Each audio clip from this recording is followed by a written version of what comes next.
Rossdale from Bush. Welcome to noise11.com. So excited that you're going to be down here for Under the Southern Stars next month. How are you preparing for your quarantine?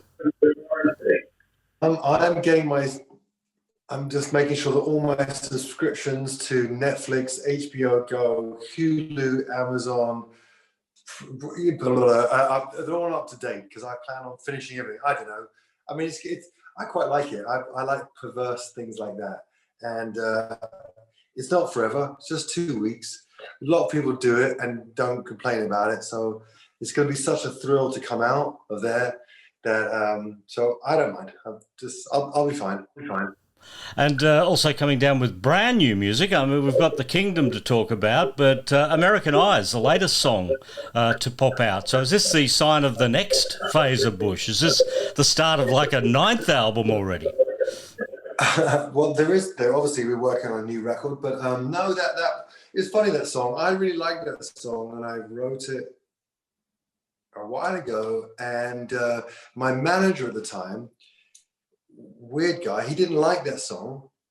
I was like, I remember pointed, and then I sort of just let it go, forgot about it, and then it just come out. So I don't know if it's not really much to do with me, apart from I wrote it. But I mean, what I mean is that I thought that someone had killed it. My manager at the time, I was surprised because I thought it was quite a good one. So yeah, all the time. We're so creative. Well, you do have the new album with The Kingdom that came out in 2020. Look, I was gobsmacked by that album. When I listen to that album, I can take The Kingdom and put it alongside 16 Stone, and we've got a complete body of work there. There's like this consistency in quality that go from those two records. You must be very proud of it. I am. I'm sad about the ones in the middle then, but yeah, I am. Yeah, of course, we always try and make great records, and you catch a wave, what the sound is. And it began really on Black and White Rainbows. I made this very bruised record that I'm really proud of, but it was a different kind of record. But it did end with, and I did This Is War. And that was really precursor to what The Kingdom sounds like, and then also the new record we're doing. So yeah, it just goes in phases, chapters. Records are like girlfriends. Yeah. I mean, Bush fascinated me right from the first time I heard 16 Stone, because when that record came out, I mean, we didn't have Wikipedia or the internet or whatever. It was very difficult to find information about a band other than what the record company put out in the bio or what you guys talked about in interviews. I was really surprised to find out you were actually a British band. Well, one of the hardest things in life nowadays is to be surprising. So I'll take it. I'll take it. I do everything wrong. I was in a British guy in a rock band when Britpop was happening. It's like commercial suicide in England. I sort of happened across, come across this deal in America with a small label in the Valley. Took that deal. Everyone said, don't do that deal. Took the deal, then got signed to Interscope, and I seem to do everything the wrong way around, and it seems to work out for me. So I'm all right with that. Were you a British guy listening to what was happening in America and Seattle and all of that grunge that was coming out of America at the time? Yeah, but I mean, I still loved My Bloody Valentine. There was the Pixies were huge for me. I like that sort of post-punk thing. I like Talking Heads, and I didn't really respond emotionally to the Britpop sound. It wasn't a sound. I mean, I can respect those bands, and Blur, a really very brilliant band, and Oasis, cracking songs, amazing songwriter. It just wasn't what I thought was sexy. I thought Jane's Addiction were kind of wilder and more interesting to watch and stuff like that. Just my taste, That's it. Just my taste. I like sex and sexy music and sweat and less clothes, I don't know. Those all seem to be always so dressed up and I don't know, not committed. I just like right in there. When I track back the songs that you've covered over the years, the Beatles come together, REM, The One I Love, Talking Heads, as you just mentioned there, Once in a Lifetime, Pink Floyd, Breathe, Cars, Just What I Wanted, The Doors, Break On Through, Sex Pistols, Stones, Clash, Eagles, Neil Young. I think even Country Joe and the Fish you did there once, Gavin. Is that sort of capitalising where you come Where's the from the Midnight musical Oil? Where's the origin? Midnight Oil? Yeah, I guess. I mean, I guess, and just it's a good fun to sing other people's songs, and you actually really respect and fall in love with songs even more when you get right into the machinery of them and how they work. And it's funny. I always have a bit of a tension with my band. I like playing covers more than they like playing them, I would say, for sure. They don't like playing covers so much. I think it's amazing when you pull stuff together, you know. When we go back to that 16 Stone album, track one on that album, Everything Zen, which is a song that you still play today, not even at the end of the set. It sort of comes early in the show, doesn't it?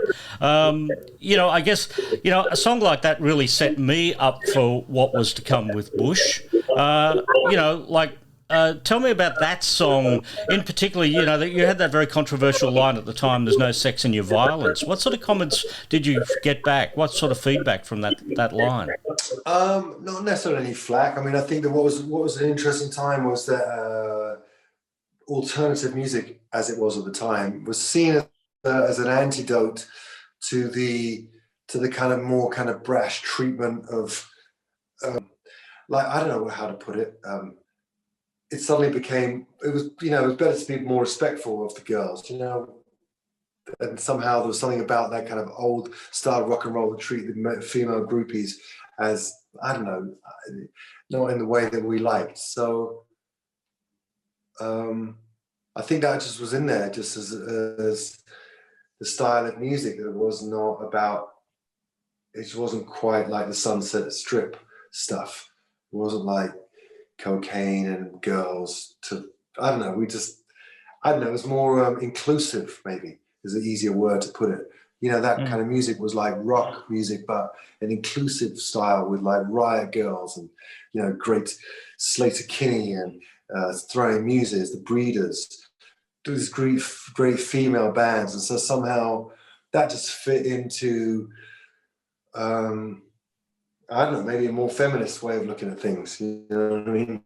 Which sounds a bit weird, but that's how it was. You know what I mean? To change it around, flip it up. Mm. The two songs that tend to come at the end of the set, even today, Glycerine and Come Down, which are two songs that you've written when you're in your 20s. Now you're in your mid-50s. Do you find it interesting that, two songs from your 20s are still dominating your performance into your 50s? I just think that's how it goes. That's called a hit record. It's having a hit. Elton John has lots of hits. You just have people with long careers. If they've been lucky enough to have a lot of hits, we've had 22 top 40 songs in America. So that just, I don't know, I've written a lot of songs. And I don't see it as because you could write, you could write the songs at 20 something, and someone who's mid-40s can still enjoy it. It doesn't have a sort of an age by date, sell by thing, So for me, when I sing I Don't Want to Come Back Down from This Cloud, on the night where hopefully you'll see us, you can imagine that all I'm putting in that emotion is the quarantine we've been under, the loss of life around the world, the loss of jobs, the loss of money, the fractured society, mental health. And we're going to have the most beautiful time that night. That's the cloud I don't want to come down from. You know what I mean? So I don't really think about it in terms of what did I write about it then? It's just words are just, they can move. We all say I love you, but actually in our lifetime, we change. The people we say it to, they change, but we still say the same thing and we still mean the same thing, but the subject changes, right? Well, Under the Southern Stars with Stone Temple Pilots, Bush, Cheap Trick. Sounds like a party waiting to be had backstage for sure. You've got Rose Tattoo, the Australian band. And I want you to check out Electric Mary. Electric Mary are on the bill with you. My mate Pete Robinson, who's a guitarist. I want you to get to know Pete when you're down here. You'll have a great time touring with Pete Robinson, Electric Mary. Get onto Spotify. Have a listen to that band. You're going to love that. Hail Mary. Electric Mary. Electric Mary. Hail Electric Mary. All right. You can do your Hail Marys after you listen to them. I don't believe any of that stuff. I'm all right, thanks. You can keep your Mary. Gavin, look forward to seeing you in Australia next month. All right, mate. Thanks a lot. All the best.